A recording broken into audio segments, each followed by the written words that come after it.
Aí galera, beleza? Tudo bom? Espero que sim, né? Beleza aí. Aí galera, é o seguinte, tem um colega meu que tem uma Riva, né? Essa Rivazinha 150, que todo mundo tem aí, né? Ela apresentava um barulho, né? Um barulho que parecia que o motor ia bater, plá, plá, um barulhinho. Quando você ligava e acelerava, ela dava um barulho estranho, né? Como se fosse o motor tivesse batido. Aí eu comecei a consultar aqui, é o seguinte, você que tava quebrando a cabeça aí, é essa peça aqui, ó. Tá vendo ela aí, ó?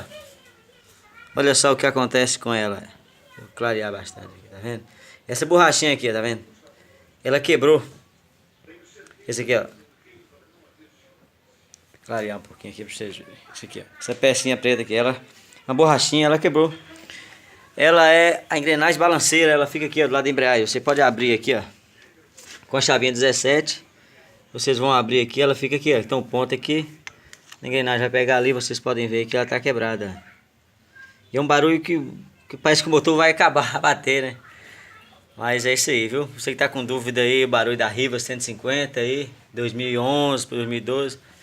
É barulhinho aí, ó, pra quebrar a cabeça aí, ó. Tá aí, tá vendo aqui, ó, quebradinha aí, ó. Infelizmente o cliente vai ter que trocar a engrenagem completa, valeu? É isso aí, irmão, valeu.